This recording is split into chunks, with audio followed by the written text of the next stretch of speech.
friends, so today I am going to teach you how to make a Christmas decoration out of Yakult empty bottle. So you're going to hang it in your Christmas tree. So the things we need, of course we need the empty bottle, a glue gun, and then a glue stick. Also we need a ribbon and then a piece of string.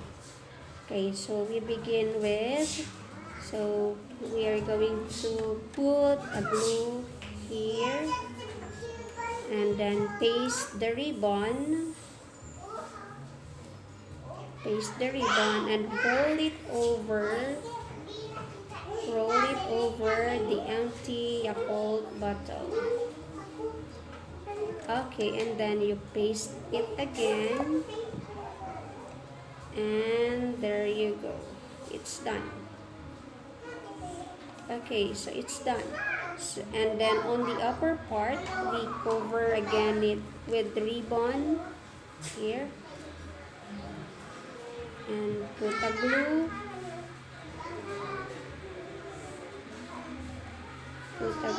here. Okay, and then you paste the ribbon.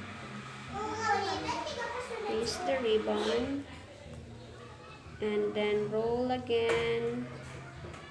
Roll it over the empty Yakult bottle. So let us wait for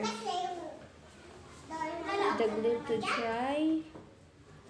Okay, once it is dry, you roll it over and then put a glue again here and here. Okay, so that it may stick on the bottle. Okay, so let it dry for 5 seconds and then you are done. And finally, you're going to put a string here. Okay, put a glue and then put the string so that you can hang it in your beautiful Christmas tree.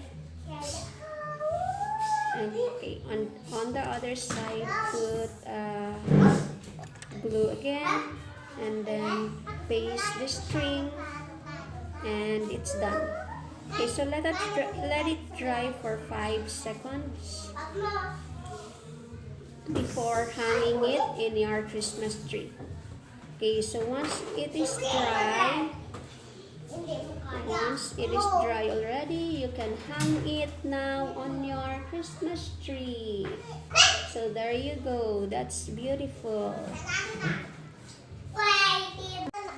Let's see the Christmas tree decoration out of Yakult empty bottles.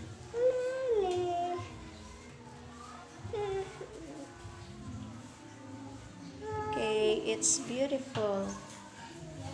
Here, it's beautiful.